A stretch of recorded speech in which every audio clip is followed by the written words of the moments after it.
प्रतिष्ठापना दिवस है। मंत्र बोलेंगे ओम ह्रीम सतोट सहस्रोट अष्टशतोट पुत्र उत्तुंग श्री ऋषभदेव जिनेन्द्राय नमः। ओम ह्रीं शताष्ट फुटोत्तुंग श्री आदिनाथ प्रतिमायै नमः। ओम ह्रीम श्री महावीर स्वामिने नमः। ओम ह्रीं श्री महावीर स्वामिने नमः। अब 16 कारण का मंत्र ओम ह्रीम अरहम प्रवचन भक्ति भावनायै नमः। ओम ह्रीं अरहम प्रवचन वत्सलत्व भावनायै नमः। 10 लक्षण व्रत का मंत्र बोलेंगे ओम ह्रीम अरहम उत्तम तपो धर्मांगाय नमः। ओम ह्रीं अरहम उत्तम तपो धर्मांगाय नमः। ओम ह्रीम अरहम श्री गौतम गणधर स्वामिने नमः। ओम ह्रीं श्री गौतम गणधर स्वामिने नमः। ओम ह्रीम श्री शांति सागराचार्य परमेश्वरने नमः। ओम ह्रीं श्री शांति सागराचार्य परमेश्वरने नमः। ओम ह्रीम श्री वीर सागराचार्य परमेश्वरने नमः। ओम ह्रीं श्री वीर सागराचार्य परमेश्वरने नमः। ओम ह्रीम श्री आचार्य देशभूषणाचार्य परमेश्वरने नमः। ओम ह्रीं श्री आचार्य देशभूषणाचार्य परमेश्वरने नमः। भव्यात्मा ओम ये अजितनाथ भाई आज का जन्मदिन और यहाँ विराजमान पांचों तीर्थंकरों की जन्मभूमि में विराजमान भगवान ऋषभदेव यह अतिशय चमत्कारिक है। ये यही पवित्र तीर्थ है। जब मैं यहाँ पर सन 93 में वर्षा योग किया, पुनश्च 95 में यहाँ भगवान विराजमान हुए हैं संभव शरण के, उस समय यहीं पर थी और यहीं मांगी तुंगी जाने की रूपरेखा बनी थी।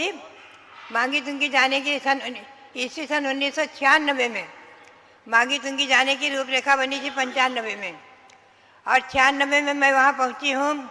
वहाँ पर भगवान मुंशव्रत नाथ और प्राचीन मंदिर में विराजमान भगवान 24 तीर्थंकर भगवान, उनका पंचकन्या प्रतिष्ठा महोत्सव संपन्न हुआ। बहुत विशाल अच्छे स्तर पर महामंस का अभिषेक भी हुआ भगवान मुंशव्रत नाथ का।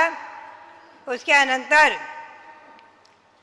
एक घड़ी ऐसी महत्वपूर्ण आई, शरद पूर्णिमा प्रातःकाल जो मैंने घोषणा की थी, तो उसके पूर्व रात्रि में लगभग 3 बजे से उठ कर के और 5 बजे तक 6 बजे तक मैं मांगी तुंगी पर्वत का ध्यान कर रही थी और भगवान ऋषभदेव का भी ध्यान कर रही थी, अयोध्या का भी।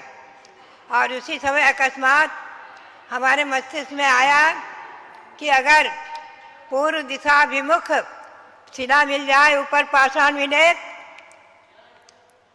पत्थर पहाड़ पर पूर्व दिशाभिमुख, पहले पश्चिम दिशाभिमुख का संकल्प किया गया था, बड़ी मूर्ति का तो नहीं बन पाई थी, तो पूर्वाभिमुख पाषाण हो और भगवान ऋषभदेव नाम हो और 108 फुट उत्तम प्रतिमा की बात हो, तो निश्चित ही विश्व के लिए मंगलकारी होगी।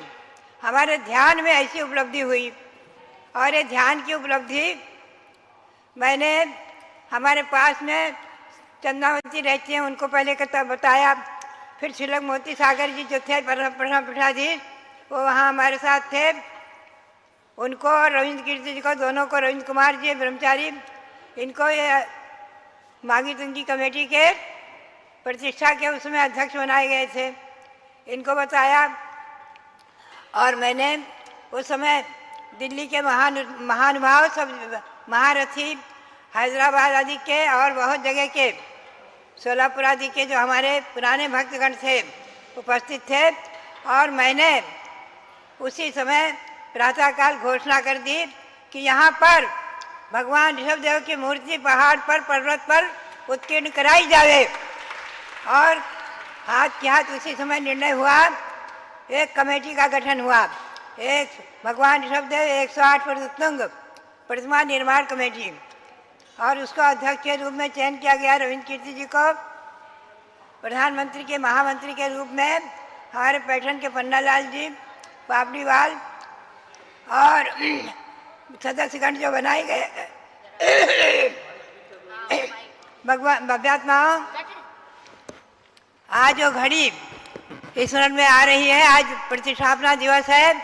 आज के दिन वहाँ ईस्वी सन 2016 में और जो है इसका पंचकन्या प्रतिष्ठा महोत्सव आज के दिन संपन्न हुआ है। आज वो घड़ी याद आ रही है भव्यात्माओं, जो प्रेरणा मैंने दी थी शरद पूर्णिमा वीर निर्वाण संवत 2522 और शरद पूर्णिमा, और आप समझो शिला पूजन हुआ है फाल्गुन मध्य पंचमी वीर निर्वाण संवत 2528 में। हमारा ये कहना था कि जब ये पर्वत जहाँ पर प्रतिमा उत्कीर्ण कराई जाएगी, ये पर्वत और इस स्थान आप अच्छी तरह से कमेटी के नाम से इसको रजिस्ट्री करा लो, खरीद लो, विक्रय कर लो, तब प्रतिमा उत्कीर्ण का कार्य शुरू करो। ये मैंने प्रेरणा दी। और आगे शिला पूजन हुआ और मूर्ति निर्माण कार्य शुभारंभ हुआ मगशिर शुक्ला त्रयोदशी को वीर निर्वाण संवत 2539 में। और आज का दिन है महत्वपूर्ण। मूर्ति निर्माण की पूर्णता हुई थी माघ कृष्ण एकम वीर निर्वाण संवत 2542 में। और आज के दिन अंतर्राष्ट्रीय माघ शुक्ला तृतीया से दशमी तक वीर निर्माण संवत 2542 दिनांक 11 से 17 फरवरी तक 2016 में ये पंचकल्याण प्रतिष्ठा महोत्सव